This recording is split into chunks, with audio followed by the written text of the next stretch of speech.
Dakar, qui est pratiquement le chef du parquet, de donner les éléments introductifs. Nous écoutons Ibrahim Ndoye, procureur de la République. Madame, Monsieur le procureur général,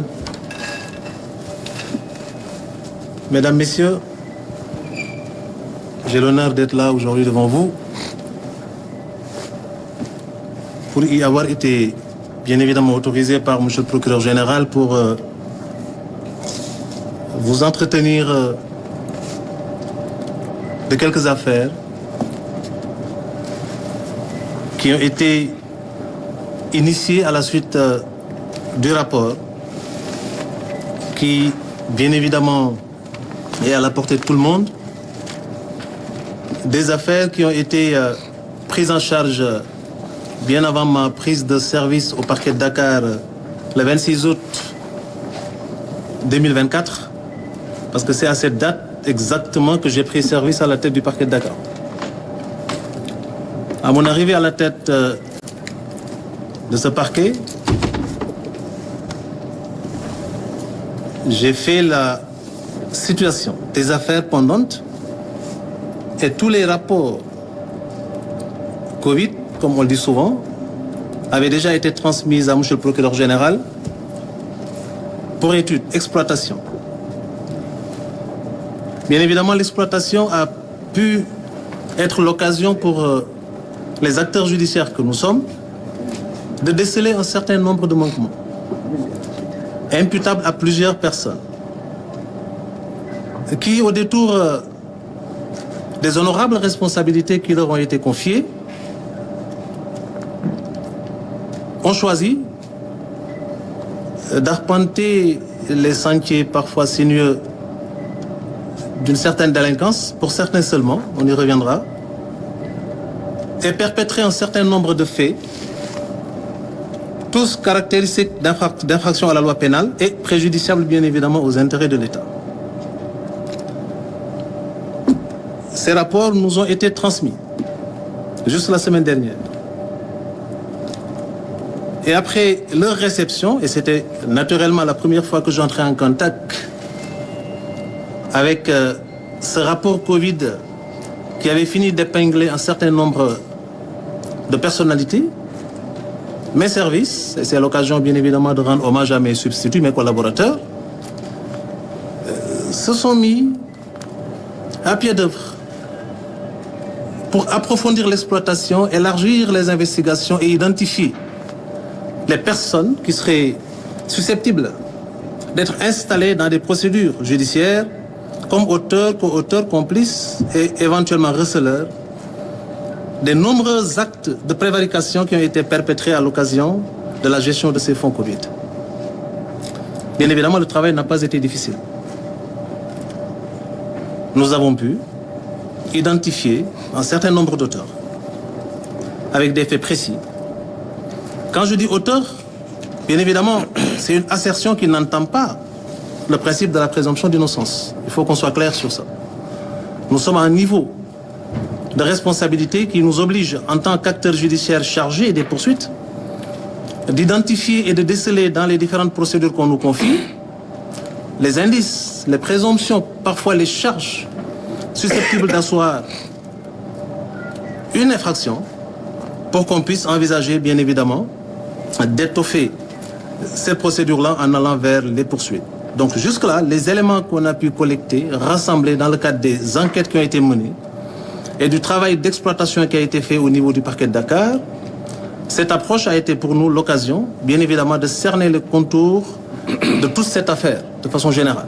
De sorte que nous avions décidé, bien évidemment, d'activer les leviers de la justice répressive en allant directement vers l'officier de police judiciaire pour solliciter, bien évidemment, sont des instructions, mais en tant que collaborateur naturel du parquet, solliciter son implication efficace, ce qui a été le cas, et également c'est l'occasion de rendre hommage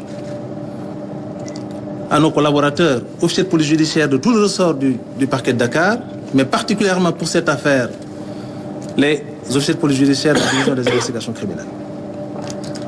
Instruction leur a été donc donnée de procéder aux arrestations et aux conduites qui naturellement est justifié par l'existence de charges probantes décelées dans les différents rapports qui nous ont été confiés. Ce travail a été fait avec beaucoup d'efficacité, de sorte que le ministère de la Culture et de la Communication, le ministère de la Jeunesse, le ministère des Sports, le ministère de la Santé, le ministère de la Femme, de la Famille, du Genre et de la Protection des enfants, de l'enfance, le ministère du Développement industriel et des PMI et le ministère du Développement communautaire, des arrestations ont été ordonnées et exécutées. Hier, la division des investigations criminelles nous a présenté 20 personnes. Ce matin, nous en avons reçu 7. Une garde à vue est actuellement en cours d'exécution au niveau de cette même unité d'enquête. Pour les 20 personnes conduites au parquet hier et les 7 de ce matin, nous ne sommes pas, bien évidemment, dans une approche de prédation. Il faudrait qu'on soit clair. L'objectif d'un parquet crédible et efficace, c'est de prendre en charge le phénomène criminel dans toute son envergure, en faisant en sorte que le trouble que la commission des faits criminels ou délictuels a pu causer à l'ordre public cesse. Bien évidemment, ce premier objectif est nécessairement rattachable à un autre qui est celui du reclassement social de l'auteur, mais surtout de la réparation du préjudice. De sorte que la réglementation sénégalaise, en matière de prise en charge du phénomène de la délinquance économique et financière, prévoit et parfois même met la priorité à la suite de l'accaparement de deniers privés ou publics sur l'objectif de recouvrement. Et c'est dans cette optique que les personnes arrêtées, conduites au parquet et confiées aux différents juges d'instruction du TGI hors classe de Dakar ont spontanément, volontairement proposé de cautionner. Je précise à ce niveau que, en matière de détournement ou d'escroquerie portant sur les deniers publics, le Code de procédure pénale sénégalais, pour ceux qui ne le savent pas, dispose que l'octroi ou le refus de la mesure de clémence de la liberté provisoire est assujetti à l'obligation préalable de rembourser intégralement les sommes qui font l'objet du détournement ou de procéder à leur cautionnement ou alors de faire valoir des contestations sérieuses. Si on ne parvient pas par ailleurs à faire établir un état de santé assez défaillant qui serait incompatible avec un maintien en milieu carcéral, même hospitalier. Pour donc pouvoir prétendre être apte à bénéficier de la mesure de la liberté provisoire, les différentes personnes conduites au parquet, confiées aux différents juges d'instruction, ont offert de cautionner. Ainsi, nous avons pu, entre hier et aujourd'hui, enregistrer des propositions de cautionnement, effectivement exécutées, ces propositions, portant sur la somme de 258 448 233 francs CFA. Des inculpations sont en cours.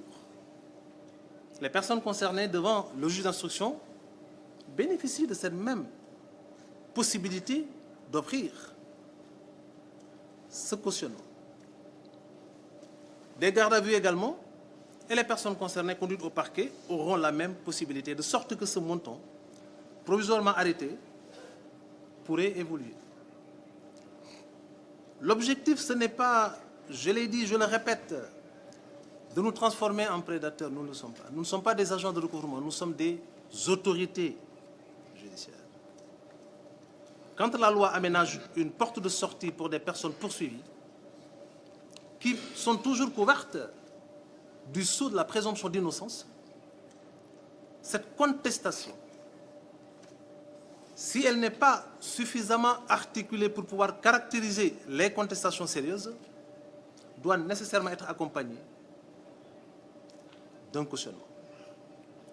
C'est donc de l'argent qui est actuellement déposé au niveau de la caisse de dépôt et de consignation. Et à l'issue de la procédure, si les juridictions seront amenées à établir une responsabilité pénale et à s'engager dans un processus de déclaration de culpabilité, bien évidemment, ce sont des sommes qui reviendront au peuple sénégalais, qui avait souffert pour mobiliser ces maigres ressources et accompagner le processus de lutte contre le fléau du Covid-19.